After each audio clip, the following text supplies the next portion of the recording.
국어 1단원 작품 속 인물과 나 10차시 마지막 시간입니다. 자신이 꿈꾸는 삶을 작품으로 표현하기 두 번째 시간을 가지겠습니다. 원래 정상적인 수업이라면 아마 이 시간 앞 시간과 연속해서 두 차시를 연속으로 할 건데 지금 온라인 수업이다 보니까 분리를 해 놓은 것 같습니다. 일단은 여러분들 82쪽을 보시면은 부침의 오로 표현하기 자료를 활용하세요 되어 있죠. 예, 이게 부침 자료는 뒤에서 이제 종이를 이렇게 뜯어봤는데 뭐 도화지나 종이가 작은 경우에는 도화지나 다른 용지를 이용해도 좋을 것 같습니다. 지금 보면 이게 우리가 이 활동 앞에서 나오는 이 내용이 무엇인지 요거의 의미를 한 번만 조금만 더 파악하고 하도록 하겠어요. 자신이 꿈꾸는 삶의 모습, 꿈꾸는 삶, 앞으로 무엇을 할 것인가, 내 미래는 무엇일까, 이거에 대해서 얘기하는 거죠. 그걸 작품으로 표현하고 전시하고 친구들과 얘기해 보는 거예요. 활동이 세 가지입니다.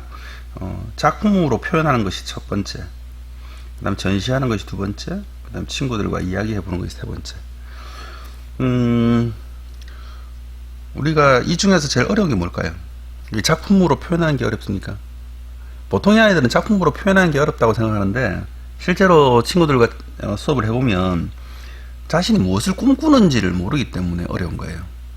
그래서 꿈꾸는 것을 무슨 직업으로 생각하면 할 것이 너무 한정되어 있죠. 제한되어 있다는 뜻입니다. 꿈꾸는 삶을 꼭 직업으로 이렇게 보다는 직업이 나쁘다는 것이 아니라 생각의 틀을 이렇게 좁힐 수 있기 때문에 물론 직업으로 표현하지만 직업이 아닐 수도 있다 라는 생각, 내가 어떤 삶을 살아야 될까 라는 생각을 좀 더 좀 폭넓게 해보는 것이 어떨까 하고 여러분들한테 제안을 드립니다. 그래서 이 친구 지금 교과서에 나오는 4명의 친구들 것을 한번 볼게요.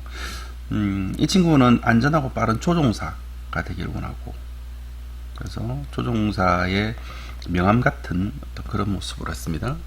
그 다음에 옆에 있는 친구는 도움이 될 수 있는 화가는 화가인데 도움이 될 수 있는, 그래서 이 친구의 생각, 뭔가 도움이 될 수 있는 화가, 이렇게 하면 뭐 어떤 업적을 세우는 화가가 아니라 도움이 될 수 있는 화가라는 점에서 좀 의미가 있네요. 저는 가족에게 도움을 되고 싶고 그림을 좋아해서 화가를 시작했습니다. 세 번째 친구는, 이 친구는 직업이 아니에요.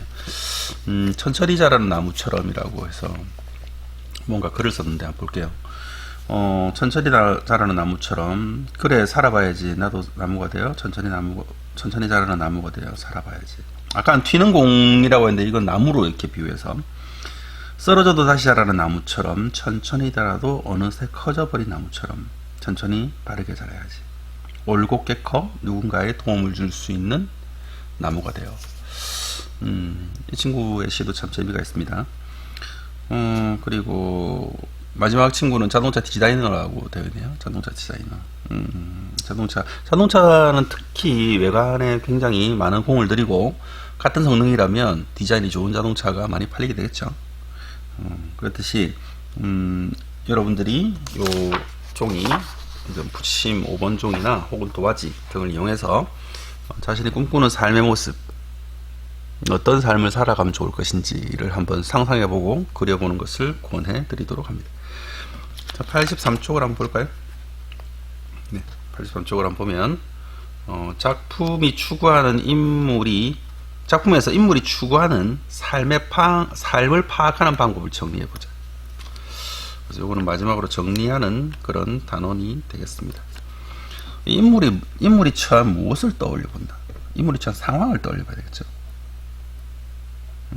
그럼 상황을 떠올리는 이유가 뭐라고 했습니까? 상황을 떠올려야 그때 무엇을 하고 그때 그 인물이 한 행동과 생각과 그리고 주변 사람들과의 관계를 이해할 수 있기 때문에 우리는 상황이 중요한 겁니다. 인물이 처한 상황에서 우리가 표현하는 것은 뭘로 표현하느냐? 말이나 행동이죠. 네. 말이나 행동. 그래서 이걸 합쳐가지고 언행이라고 부릅니다. 언행. 언행이라고 그러죠. 말이나 행동을 통해서 알아봅니다. 그래서 우리는 그 사람이 어떤 사람인가, 그 사람이 어떤 상황에 처했는가, 그 사람이 어떤 상황에 처해서 무엇을 하는가는 사실은 그의 말과 행동으로 이렇게 알 수 있죠. 그래서 말하고 행동이 다르거나 하면 우리는 언행이 불일치한다고 하고 그를 잘 믿지 못합니다. 반대로 말과 행동이 일치할 경우에는 그 사람은 믿을 수 있다. 그래서 우리가 신뢰가 생기기도 하죠. 인물이 그렇게 말하고 행동한 까닭을 생각해 봐야 되겠죠.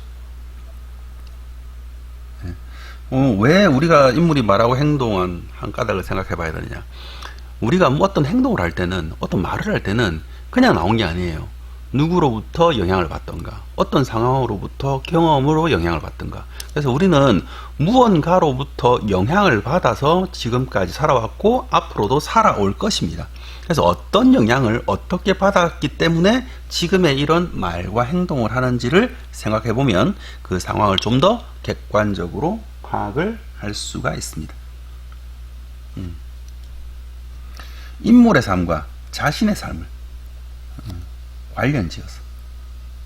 그래서 이 마지막 문장이 중요한데요. 그 인물의 삶과 자신의 삶을 관련을 지어서 생각해 보아야 내가 그것으로부터 배울 것이나 혹은 또 고칠 것을 한번 생각해 볼 것이나 혹은 지렛대를 삼아서 무언가 발전적인 방향으로 갈 것을 구상해 보고 예측해 볼 수도 있습니다. 우리가 이제 좋은 것을 많이 안다고 해서 내 삶이 좋게 변하거나 꼭 그렇지는 않지만 그래도 좋은 것을 많이 보고 좋은 것을 많이 경험해보고 그것을 자신의 삶과 관련시켜보는 작업을 많이 해보면서 우리는 조금씩 앞으로 바뀌어 나가는지 알 수가 있습니다. 그래서 일단은 작품 속에서 인물과 나라고 하는 것은 하나의 단원을 끝내는데요. 작품은 작품으로서, 나의 삶은 나의 삶으로서 끝나는 것이 아니라 작품 속에 어떤 인물이 처한 상황을 알아보고 인물이 처한 상황에서 말과 행동을 알아본 뒤에 그렇게 말과 행동을 한 까닭을 생각해 보는 거죠. 그러면서 인물의 삶과 자신의 삶을 관련지어 생각해 본다면 이 단원에서 요구하는 것들을 공부하는 데 도움이 되었을 겁니다. 단원 학습을 시작할 때 세운 계획이 잘 실천되었는지 확인해 보자. 이 단원 계획 세울 때 제일 앞에 나와 있던 거 있었죠? 그것과 무엇을 배울 것인가, 무엇을 배웠는가, 새롭게 한 것은 무엇인가, 배운 내용을 생활 속에서 어떻게 실천할 것인가를 한번 생각해 보면서 일단은 작품 속 인물과 나는 이것으로 마치도록 하겠습니다. 수고하셨습니다.